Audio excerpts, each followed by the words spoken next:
Pai dos seus irmãos e irmãs. Amém. Boa noite a todos. Naufragando na Fé é o título dessa série de mensagens que estamos refletindo aqui durante o mês de maio.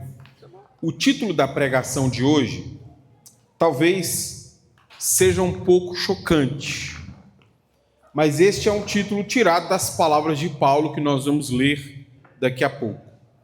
Na última pregação nós vimos que os cristãos, todos os cristãos, correm risco de naufragar na fé, porque perdem a fé e a consciência limpa, eles podem acabar se desviando. Hoje nós veremos que isso acontece porque essas pessoas que naufragaram na fé ouviram espíritos enganadores. Essas pessoas que naufragaram na fé aprenderam sobre a fé com demônios. E você deve estar se perguntando, mas como é que isso é possível? Como é que é possível que espíritos enganadores e demônios estejam ensinando pessoas e possam fazer então essas pessoas naufragar na fé? É essas as palavras que Paulo diz capítulo 4, versículo 1. O Espírito afirma claramente que nos últimos tempos alguns se desviarão da fé, dando ouvidos a espíritos enganadores e a ensinamentos de demônios. A primeira coisa que Paulo faz aqui no versículo 1 é mostrar a diferença entre a fonte do que ele diz e a fonte do ensino dos falsos mestres. De onde é que Paulo tirou a informação que nos últimos dias alguns vão se desviar da fé? De onde? Do Espírito. Foi o Espírito quem falou isso para ele. Essas pessoas vão naufragar porque elas foram nutridas com um conhecimento do Evangelho que não era verdadeiro. Paulo está aqui reafirmando a mesma coisa que nós vimos no capítulo 1 na semana passada. Mas aqui, diferente do capítulo 1, Paulo faz uma associação espiritual. Paulo diz que este ensino que fez as pessoas naufragar na fé é um ensino espiritual. E isso é muito diferente, porque lá no capítulo 1, aqueles mestres são identificados como ensinando genealogias e mitos.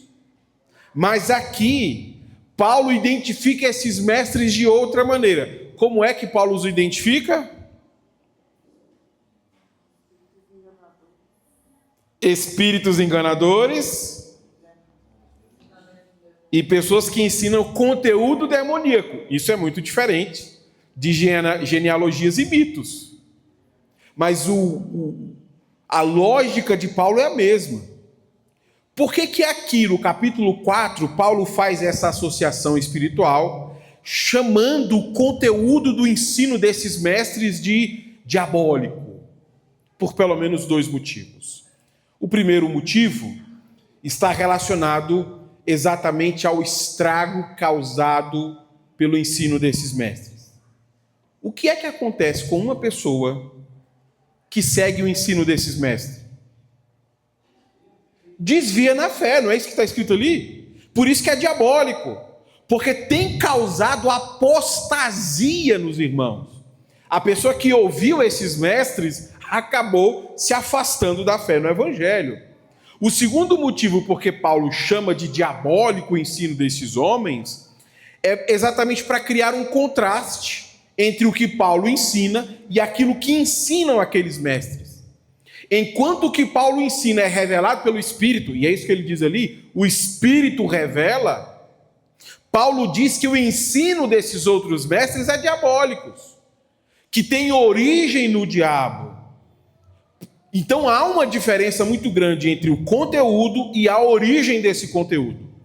Mas qual é o conteúdo que esses falsos mestres ensinam, que Paulo faz questão de chamar de diabólico? Paulo explica para a gente o conteúdo no versículo 2 e 3. Que vem de indivíduos hipócritas e mentirosos, cuja consciência está morta. tais pessoas afirmam que é errado se casar e proíbe que se comam certos alimentos que Deus criou para serem recebidos com ação de graças pelos que são fiéis e conhecedores da verdade. Antes de apresentar o conteúdo desses falsos mestres no versículo 3, Paulo diz que esses falsos mestres têm a sua consciência morta. Você se lembra o que significa ter a consciência morta lá no capítulo 1? Significa que você naufragou na fé. As duas características de quem naufraga na fé é, primeiro, perde a fé, que tem a ver com o conteúdo do evangelho. Segundo, não tem a sua consciência limpa. Então perceba que o que Paulo está dizendo é que esses mestres são pessoas que naufragaram na fé e eles estão ensinando outros a como naufragar. É como uma pessoa que fracassou em alguma coisa, ensinando outras pessoas como fracassar também. Ou seja, tudo que eles têm para ensinar causará apenas destruição à vida espiritual dessas pessoas. Seguir esses mestres significa naufragar com eles. Outra coisa que Paulo aponta é a discrepância que existe entre o ensino desses mestres e as ações desses mestres. Por que discrepância? Porque esses mestres dizem para essas pessoas não fazerem certas coisas, mas eles mesmos fazem. Por isso que eles são chamados de hipócritas e mentirosos. O que é um hipócrita e um mentiroso?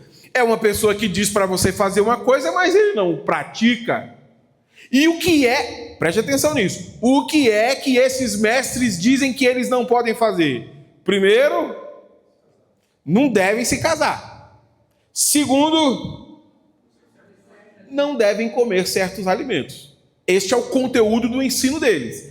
Apesar de dizer para as pessoas que não devem se casar e comer certos alimentos, eles mesmos comem e eles mesmos se casam. Mas aqui, neste momento, duas questões importantes surgem para nós, que nós não podemos deixar passar despercebido. Primeiro, por que esses falsos mestres ensinam isso? De onde surgiu este conteúdo de que nós devemos não nos casar e não devemos comer certas coisas, porque isso favorece a vida espiritual? Essa é a primeira questão. Segunda questão, por que Paulo identifica este ensino como diabólico? Por que ensinar que não se casar e não comer certas coisas é um ensino diabólico? Eu queria ler então uma citação e começar a responder essas duas perguntas, que são perguntas importantes aqui no texto.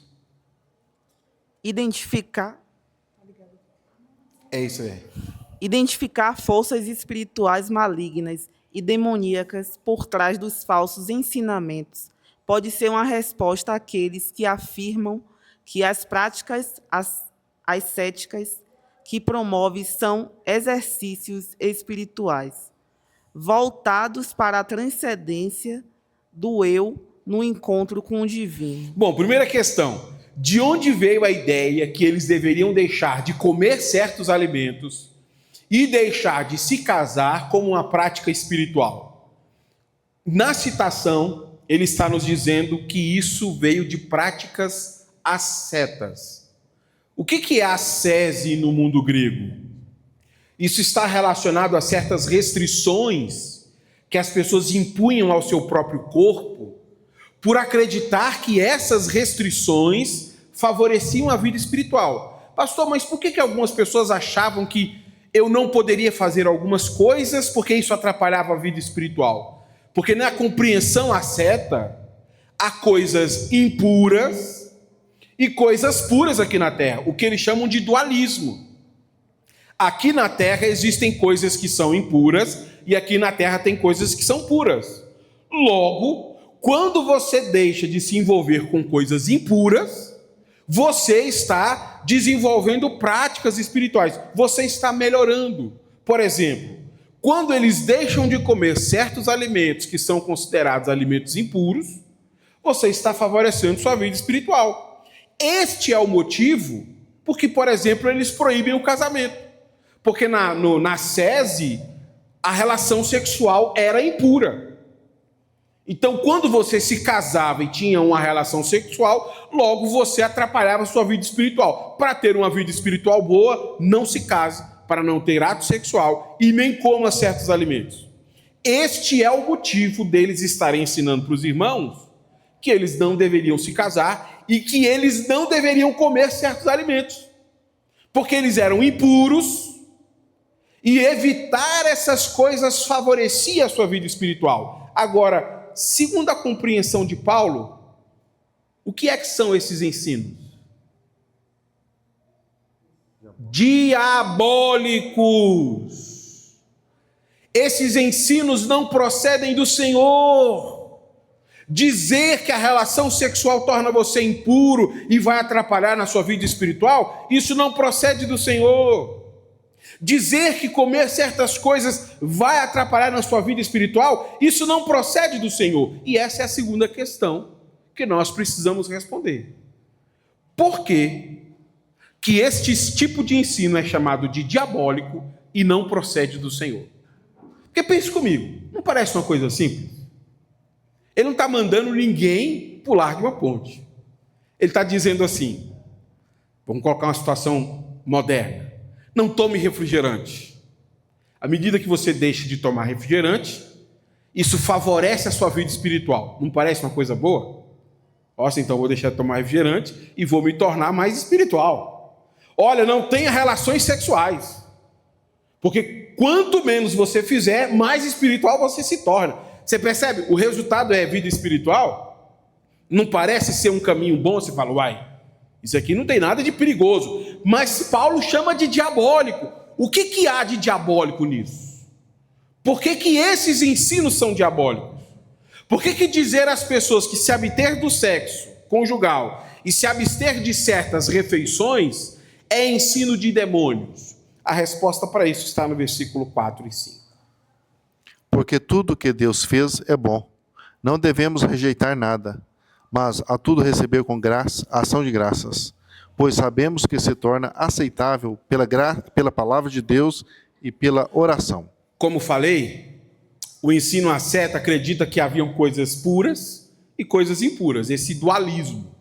Logo, eles queriam exatamente que as pessoas se abstessem daquilo que era impuro, certos alimentos e a vida de relação sexual. O que esses ensinos deixam de considerar são os efeitos dos sacrifícios de Cristo. É isso que esses ensinos deixam de considerar. Porque a partir do sacrifício perfeito de Jesus, não há mais distinção entre puro e impuro. Jesus purificou todas as coisas. Jesus está refazendo a criação de Deus que foi contaminada pelo pecado. Negar então a pureza da criação seria negar o efeito do sacrifício de Jesus. Por isso que é chamado de diabólico. Porque quando eu digo que há coisas impuras, eu estou reconhecendo que Jesus não purificou todas as coisas. Eu estou dizendo que Jesus não está refazendo toda a criação. É por isso que Paulo chama de diabólico. Porque nega completamente a fé que nós temos em Jesus Cristo. Acreditar em tais ensinos tem implicações contra a nossa fé em Jesus. Quando aqueles irmãos deixaram de comer certas coisas, quando aqueles irmãos deixaram de se casar, automaticamente eles estão negando aquilo que eles deveriam saber sobre Jesus. A nossa vida espiritual não é resultado daquilo que nós comemos ou deixamos de comer. A nossa vida espiritual não é resultado se nós casamos ou não casamos. A nossa vida espiritual é resultado do sacrifício de Jesus na cruz do Calvário. Glória a Deus, aleluia. É por causa daquilo que Jesus fez que hoje nós temos vida espiritual. Aleluia, Deus. Então o ensino ascético, ele anula completamente os efeitos da salvação. Essas práticas ascéticas não são espirituais, elas são uma negação completa da obra de Jesus. E veja, o problema está no conteúdo. Jesus purificou todas as coisas. Jesus purificou o sexo. Jesus purificou a alimentação. Jesus purificou nossas vidas e por isso que nós devemos receber todas as coisas como dádivas do Senhor. Sabe o que significa ser uma dádiva? É um presente de Deus para o nosso bem. Deus nos deu casamento para o nosso bem. Deus nos deu alimentação para o nosso bem. E nós não podemos olhar o bem que Deus tem nos feito como sendo coisas impuras. Por isso que Paulo está alertando eles. Não é simplesmente deixar de comer ou deixar de casar. É recusar, acreditar nos efeitos do sacrifício de Cristo. Aleluia. Sabendo disso, eu queria fazer algumas aplicações. Como que nós somos desafiados hoje em face aos ensinos diabólicos que são promovidos em todos os lugares? Primeira aplicação. Seguir um caminho espiritual que não passa por Jesus leva ao naufrágio na fé. Veja, no caso dos mestres ascetas, eles diziam que a vida espiritual seria resultado da disciplina do corpo. Você quer ter uma vida espiritual boa? Pare de comer, não se case. E isso influenciou assim de maneira muito intensa ramos mais diversos do cristianismo. Nós conhecemos histórias mais diversas de pessoas que se mudavam para lugares remotos e tinham uma vida assim de extrema pobreza. Não se casavam. Não comiam certos alimentos porque eles achavam que isso os tornava mais espirituais. Mas aqui Paulo está chamando de diabólico exatamente porque propor um caminho de espiritualidade que não passa por Jesus é diabólico. Nós, os cristãos, reconhecemos que a única maneira de nos relacionarmos com Deus é por meio da mediação de Cristo Jesus, nosso Senhor e Salvador. Não existem outros caminhos ou outros atalhos. E nós devemos estar muito atentos quanto a isso, porque com muita frequência as pessoas nos dão respostas espirituais que parecem ser interessantes. Eu me lembro de ouvir diversas vezes durante a minha adolescência pessoas me dizendo assim: você deseja ter uma vida espiritual melhor? Então faça isso. Se esforce mais em relação a isso. Se esforce mais em relação àquilo. E colocam para nós restrições de coisas que nós não devemos fazer, como se no resultado final de tal esforço fosse uma vida espiritual adequada. E sabe o que é que você encontra depois de fazer todo esse esforço? Nada. Absolutamente nada.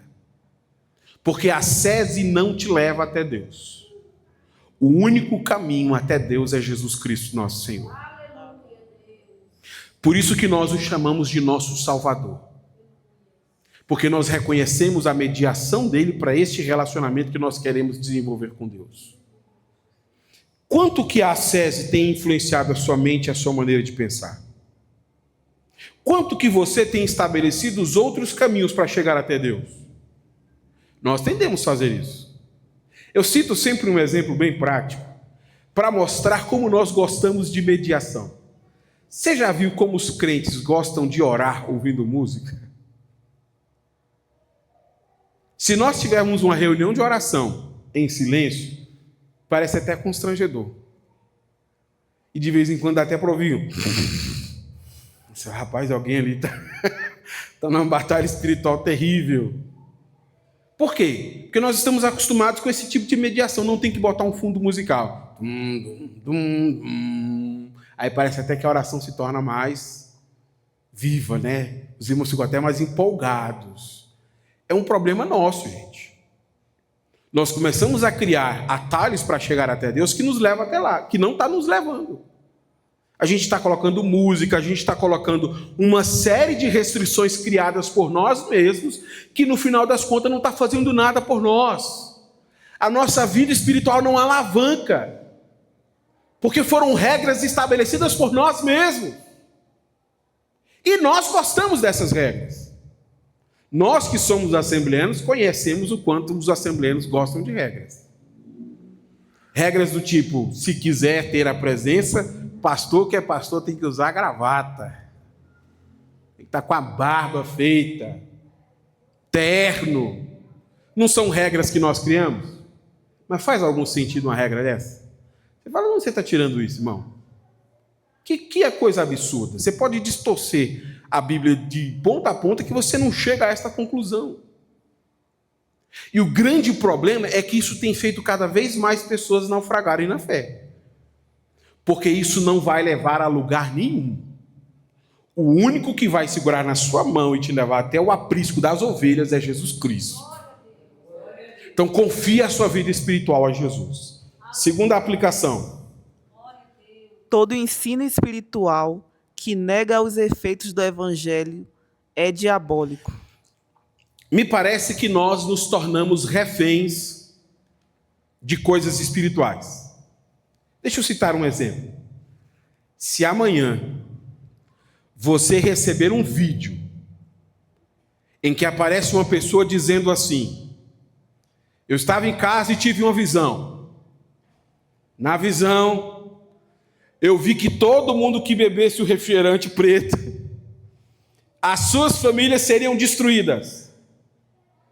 O que muitos cristãos iam fazer no outro dia? Parar de tomar o refrigerante preto. Nossa, eu vou parar. Eu não quero a minha família destruída. Eu assisti um vídeo, diz que há um pacto diabólico entre o dono do refrigerante para que quem tomasse esse refrigerante, a família seja destruída.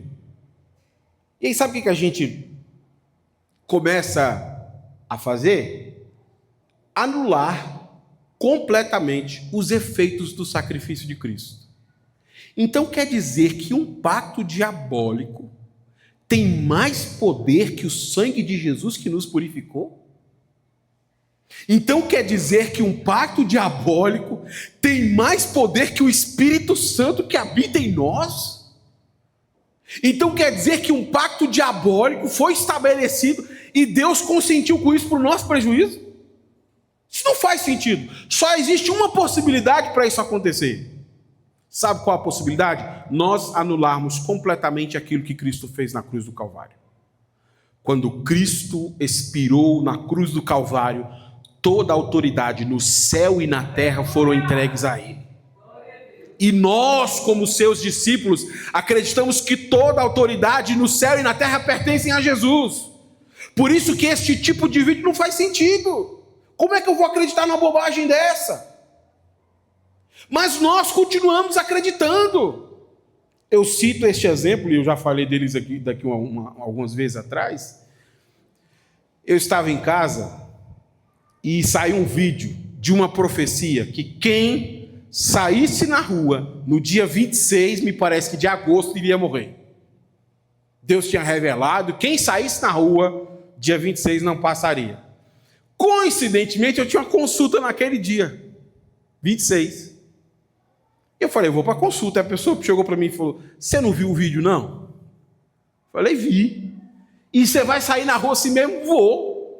Mas você não tem medo de morrer? Não, não tenho medo de morrer. Porque a autoridade de Jesus, eu acredito que está em Jesus. Não está nessas bobagens todas. Rapaz, não brinca com as coisas de Deus. Você vai sair na rua e você vai morrer. Eu vou sair na rua e ainda vou trazer alguma coisa para você, já que você está com medo. Pode pedir. Eu trago o que você quiser da rua. Fui para minha consulta, várias vezes saí à rua e o que aconteceu? Absolutamente nada com ninguém. Por quê? Porque o Evangelho de Cristo não pode ser anulado por falácias espirituais, gente. Nós somos o povo que crê em Jesus Cristo, nosso Senhor e Salvador. Nós não somos o povo que crê em bobagens. E nós não podemos ser manipulados por essas coisas. Quase que diariamente alguém está mandando um vídeo para causar medo e tormento em nosso coração. E mal colocam uma fonte. Novo vírus que veio lá do Quintos para poder assolar o mundo. Você fala, pelo amor de Deus. Você não conhece Jesus, não? Você não confia em Jesus, não? Quem é que é Senhor sobre sua vida? Para você temer essas coisas é porque você não conhece a obra de Jesus. E se nós acreditamos nessas coisas, nós estamos crendo em ensino diabólico. O cristão tem que ser uma pessoa centrada em Jesus. Ele não pode estar centrado na experiência espiritual de outras pessoas. A nossa fé está firmada em Jesus. E não no que as pessoas pensam ou dizem. Se você continuar conduzindo sua vida pelo que as pessoas pensam ou dizem, você pode naufragar. Tome muito cuidado com isso. Terceira aplicação. A abstinência de alimentos que consideramos impuros não vão nos tornar mais espirituais.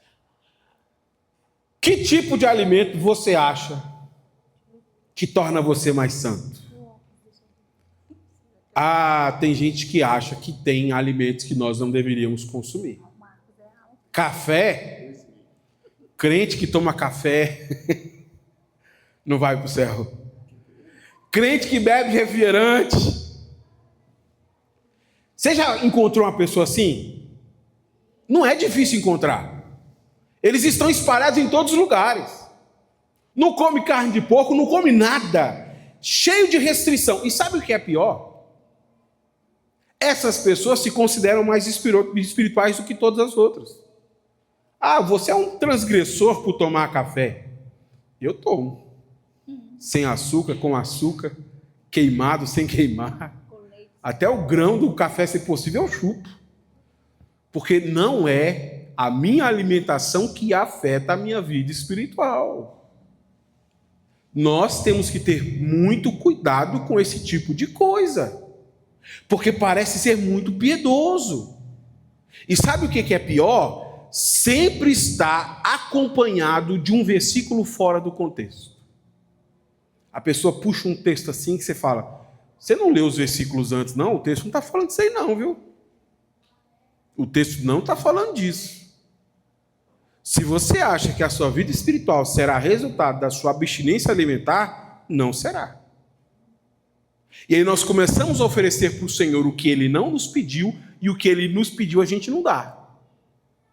Porque a pessoa não toma café, a pessoa não toma refrigerante, mas, em compensação, ela odeia todo mundo. O que é que o Senhor nos pediu? A abstinência do café ou a abstinência do ódio? Percebe? A gente começa a oferecer coisas para Deus que Ele não pediu. Tira esse ódio do seu coração. Não. Se o Senhor me pedir café, eu dou. Se o Senhor me pedir pão de queijo, eu dou. Se o Senhor me pedir pudim, eu dou. Mas o ódio, isso aqui eu não tiro, não. Isso tem sido mal para nós. E nós começamos a achar bonito essas coisas, gente. Porque as pessoas que fazem esse tipo de coisa, o olho dela sempre está brilhando de convicção. Elas chegam assim na autoridade espiritual. Nossa comunidade de fé é uma comunidade extraordinária. Nós não fazemos isso, não fazemos aquilo. Nossa, como é que crente tem coragem de comer feijoada? E começam a tratar a alimentação como se ela fosse seletiva de vida espiritual. Que absurdo é esse, meu irmão? Isso foi uma preferência de vocês. E Paulo chamou esse ensino ascético de diabólico. Então não venha para cima de nós com as suas preferências teológicas. A sua vida espiritual não vai melhorar por causa disso. Não vai. Muito pelo contrário, ela pode piorar. Porque você começa a crescer em cima disso achando que você está evoluindo espiritualmente. E aquilo que Deus pede a você, você não faz. Então você faz todo tipo de prática asceta, menos obedecer à lei do Senhor. Eu já conheci pessoas assim, que se orgulham de jejuarem até tarde. Mas enquanto estão jejuando, estão arrumando confusão com todo mundo que pode. Brigando com um, arrumando confusão com o outro, mentindo para outro. Aí você fala, o que você está fazendo na sua vida, irmão? O que Deus pediu para você fazer, você não está fazendo. O que você acha que Deus pediu para você se abster de alimentação? O que você precisa é obedecer a Ele. Esses alimentos que você consagrou como impuros não vão te tornar mais espiritual. A nossa vida espiritual não depende da gastronomia. A nossa vida espiritual depende de Jesus. Então pare com essas bobagens. E você tome cuidado com essas coisas. Porque toda hora chega um negócio diferente. Semana que vem vão lançar uma batatinha com um nome. E alguém vai dizer que aquele lá é um nome do diabo numa língua antiga. E que se você abrir o pacote, uma entidade diabólica vai entrar na sua casa. Se você comer a batatinha, sua vida espiritual vai para o lixo. E sabe o que os crentes vão fazer? passar no corredor do mercado e mudar de corredor com medo. Pastor, eu fui no mercado, só de olhar o saco da batatinha, minha coluna doeu. Meu irmão, você está precisando procurar um psiquiatra, que você está mal do juízo. Está mal.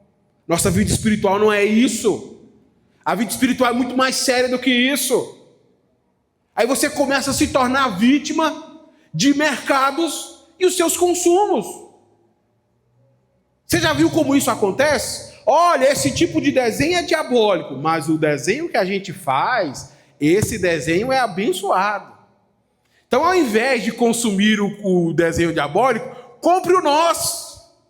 Porque o nosso foi pensado para ajudar a sua família. Aí você fala, isso aí é mercado, isso aí não é vida espiritual, não. Isso não é vida espiritual. E nós estamos nos tornando refém dessas coisas.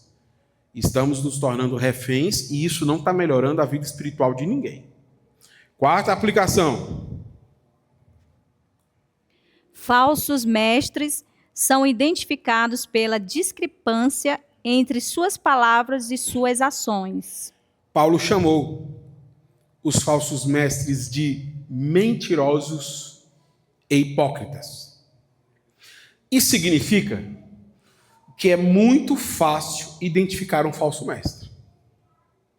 Apesar de ser muito fácil identificar um falso mestre, nós tornamos isso difícil. Deixa eu explicar para vocês. Na prática, como é que você identifica um falso mestre? Aquilo que ele fala é diferente do que ele faz. Ele diz que não pode mentir, mas mente. Ele diz que não pode comer feijoada, mas come. Ele diz que não pode casar, mas já está no 5º casamento. Então você percebe que há o quê? Uma incoerência, uma discrepância aqui. Você fala uma coisa, mas as suas ações diz outra.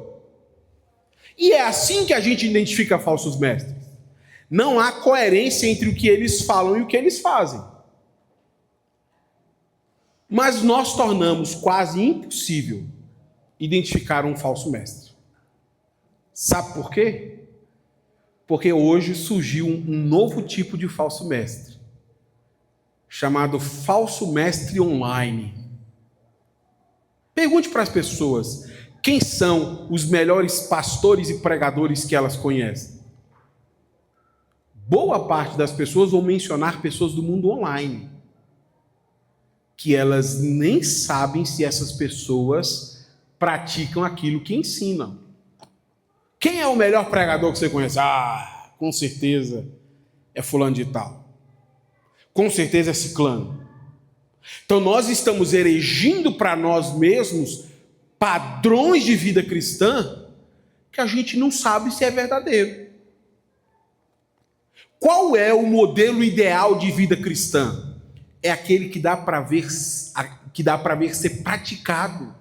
É a pessoa que ensina e pratica. Mas quando nós preferimos seguir com os nossos mestres online, a gente não tem como saber se eles são verdadeiros. Ele pode estar abrindo a Bíblia, ensinando coisas, mas que na sua vida ele nega todas essas coisas.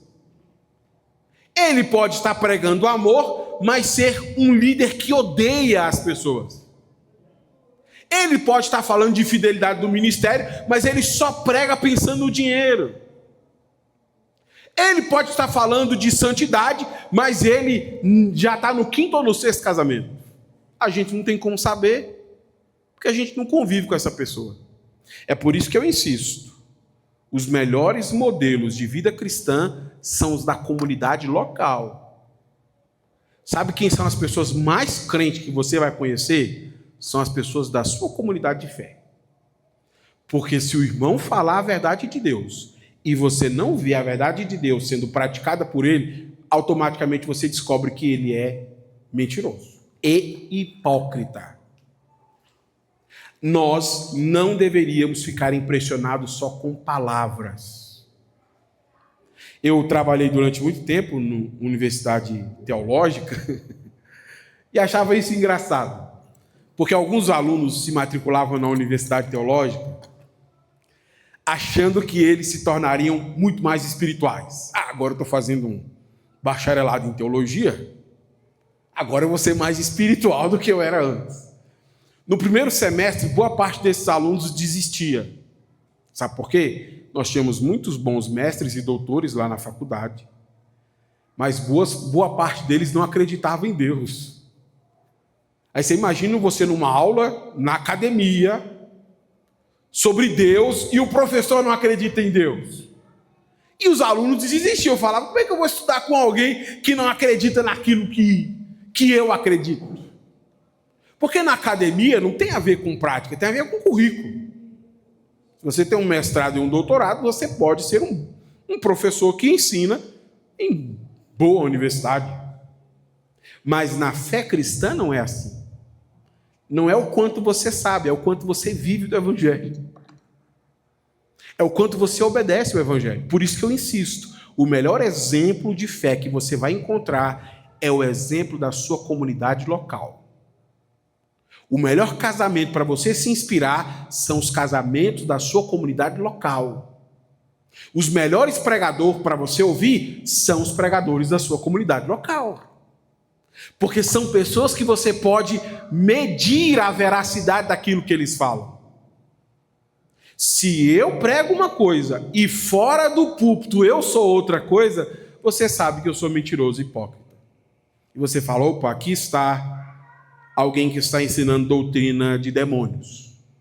Porque os que ensinam doutrina de demônios são incoerentes. Eles falam uma coisa, mas fazem outra. E por isso que aumenta o número de pessoas falando do Evangelho. Porque agora a gente não está mais exigindo verificação. Você recebe um vídeo de teologia extraordinário, mas ninguém verificou se lá na comunidade de fé, aquele é um homem que ama sua esposa, aquela é uma mulher que vive em piedade. Ninguém verificou. A gente se sente satisfeito com o quê? Com o currículo. Tem um mestrado, tem um doutorado, escreve em artigos acadêmicos. O que a gente faz? Uau! Que incrível! Que grande homem sábio, que grande mulher sábia. E nós estamos naufragando exatamente por causa disso. Porque nós estamos abrindo mão da verificação. Quero falar uma palavra pastoral a você. Não se impressione com essas coisas. Não se deixe enganar por pessoas que você não sabe a procedência da fé dessas pessoas. Eu repito pela terceira vez, os melhores exemplos que você vai encontrar de vida cristã estão na sua comunidade local. E aqui eu queria desafiar você, sabendo disso, se torne um bom exemplo para a sua comunidade local. Permita que as pessoas vejam a verdade da sua vida e das suas crenças, porque isso torna a nossa comunidade mais saudável. Não é o nosso currículo, não são as nossas exposições na internet. A saúde da nossa igreja depende da qualidade que nós temos na maneira como obedecemos ao Evangelho. Se nós somos uma igreja online, nós seremos uma igreja fraca. Sabe o que é uma igreja online? Ela só acontece no mundo virtual. No mundo real, a gente não sabe como as pessoas são. A gente não sabe como elas vivem quando não estão no templo. A gente não sabe como elas se comportam quando estão no emprego. Isso não é igreja. A igreja de Cristo Jesus prescinde esta verdade. A gente precisa ver o Evangelho ser vivido aqui dentro da comunidade. Por isso que a vida comunitária é tão importante para nós. Porque ela revela a verdade daquilo que nós estamos pregando. Por isso que os relacionamentos são tão importantes para nós. Porque os relacionamentos revelam a verdade daquilo que nós estamos ensinando. Se eu chego domingo à noite, saio domingo à noite, e vocês não me veem de segunda a sábado, como vocês saberão que o que eu estou ensinando é verdade? Apenas pelo conteúdo? Esta é a parte fraca dos falsos mestres. O conteúdo está ali. É um conteúdo ruim, porque não se preocupa com a prática. Última aplicação e eu encerro.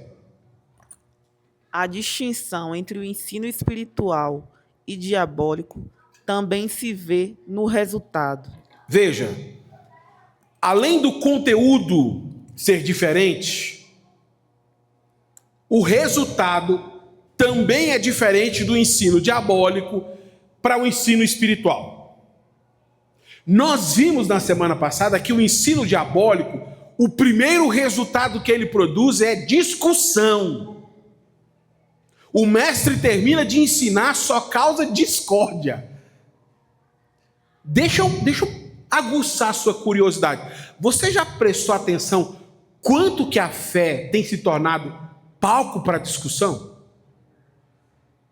Sabe quais são os canais do YouTube mais assistidos religiosos? São os caras teológicos.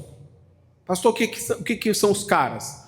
Quando eu era adolescente, eu sempre gostei muito de revistas, já até assinei muitas revistas, e tinha uma revista chamada Caras. Sabe o que era essa revista? Eram pessoas comentando a vida dos famosos. Olha, fulano de tal se casou, veja as fotos. Aí os paparazzi trabalhavam como? Tirando fotos, escrevendo sobre a vida dos famosos. Se acredita que as pessoas compravam revistas assim aos montes? Fazia sucesso. Quando foi que essas revistas pararam de vender? Com o surgimento da internet. Porque agora as pessoas, elas mesmas vão lá falar da vida dela. Mas em compensação surgiu o Caras Online. O que é o Caras Online? É o canal do YouTube comentando a vida dos famosos. Os canais do YouTube que mais tem visualização em assunto religioso é o Caras Evangélico. Pastor diz XYZ. O que isso significa? Fulano de tal fez isso e aquilo outro. Quando você vai olhar o número de visualizações, você fala, ué, esse pessoal não tem o que fazer da vida deles, não? Está preocupado com a vida dos outros. E cada dia mais é comentando o Caras teológico. Vou comentar da vida de fulano, vou comentar da vida de ciclano, vou comentando. Essa é a primeira característica de ensino diabólico. Só causa discussão e contenda. E prova de que nós temos sido alvos de muito ensino diabólico é que a fé cristã é quase um palco de disputa. As disputas estão em todos os lados, é gente brigando com gente contendendo com gente. Parece que não tem mais igreja verdadeira. Parece que todo mundo está ensinando off the king, the power, the best. Você fala, nossa, o evangelho está em crise. Não, dá uma segurada aí, o que está em crise é o que você está vendo na internet. A igreja está politizada. Calma, que igreja você está falando? A igreja da internet. A igreja real, ela não está lidando com nada disso. A igreja de Cristo Jesus, ela está praticando sua devoção. Mas à medida que aumenta o ensino diabólico, aumenta as discussões. E a gente se torna consumidor dessas coisas. Pastor, o que o senhor acha disso e disso? Irmão, não sei nem o que aconteceu e nem quero saber. Se você tem tempo, fique à vontade para surfar na onda da internet. Eu não perco meu tempo com isso, porque isso não é Bíblia. O que eu gasto meu tempo é com o ensino das Escrituras, preparando a comunidade de fé para responder à luz da Escritura todo o dilema que surge. Mas o ensino diabólico tem causado tanta discussão que a gente começa a duvidar se existe igreja saudável. Você já parou para pensar nisso?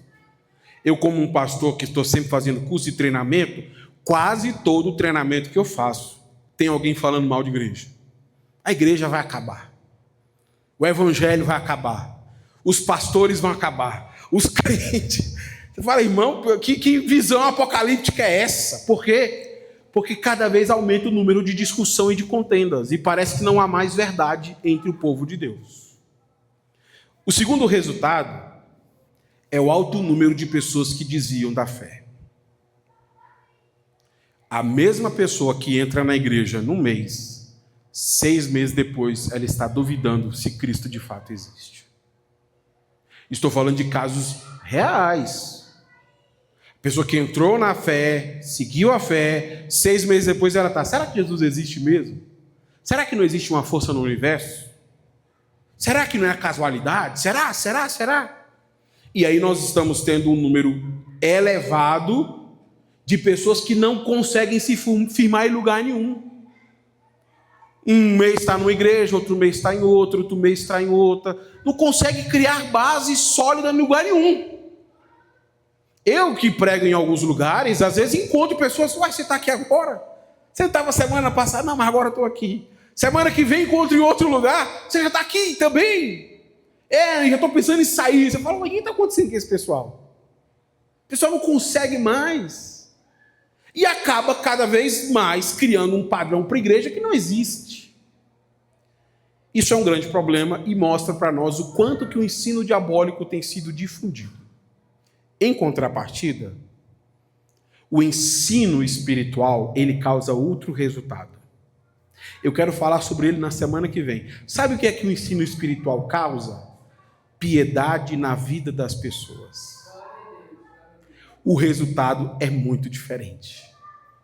Enquanto o falso ensino causa pessoas desviando da fé e contendas, o ensino verdadeiro causa piedade na fé cristã.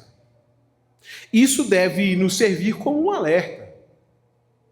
O que o ensino das Escrituras tem causado em nossa comunidade de fé? Irmãos, se nós estamos ensinando as Escrituras e nós queremos nos digladiar e nós nos odiamos, se eu estou aqui ensinando as Escrituras e você está pensando em desviar, tem algum problema no conteúdo que nós estamos ensinando. Porque a fé cristã não deveria produzir esses resultados. É por isso que é tão importante nós nos mantermos seguros na verdade do Evangelho. Você já parou para pensar nisso? Um dia, se você tiver a oportunidade de conviver em outras comunidades, você vai ver quanto a nossa comunidade é saudável.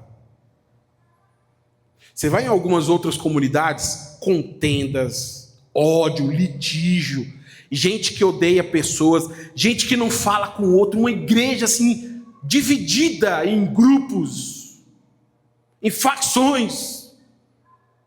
É uma confusão terrível. E você fala, como é que vive uma vida espiritual num ambiente desse? De inimigos, de intriga, de contenda. Isso é horrível. A nossa comunidade de fé, nós estamos obedecendo a palavra de Deus e temos visto uma melhora considerável na vida cristã. Você já viu como são nossos eventos? Divertidos, gente conversando com gente normal, brincando, se divertindo, comendo, rindo juntos, fazendo amizades.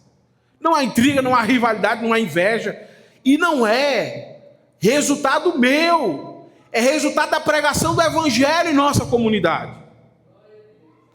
Nós não queremos aquilo que o falso ensino produz, nós queremos aquilo que o Evangelho produz. Me permita citar como um testemunho muito saudável, e eu encerro com isso, a querida irmã Vanessa, esposa do Marcos. Quando fui visitá-la, ela falou, pastor, eu preciso confessar que o meu marido melhorou. Meu marido melhorou. O que vocês fizeram lá? Vocês deram uma surra nele? Meu marido melhorou. Está muito melhor. O que vocês fizeram com o meu marido? É isso que nós estamos procurando como comunidade de fé. Pessoas dizendo, olha, meu filho melhorou, está mais crente. O casamento melhorou. Minha vida espiritual melhorou. Se nós queremos bom resultado, não tem outro atalho. O único caminho que nos leva para a vida que nós estamos procurando é Jesus Cristo. Coloque-se de pé, eu queria orar por você neste momento. Bom, eu não sei o quanto você está exposto a falsos ensinos, mas eu sei que muita gente corre perigo. O meu desejo pastoral é que você não naufrague na fé, por estar em contato com aquilo que é nocivo a você. Falando de maneira bem honesta, o meu desejo é ver você crescer espiritualmente. Um casamento melhor, um relacionamento sadio. Eu queria orar por você por isso. Ó Deus bendito, o Senhor sabe o contato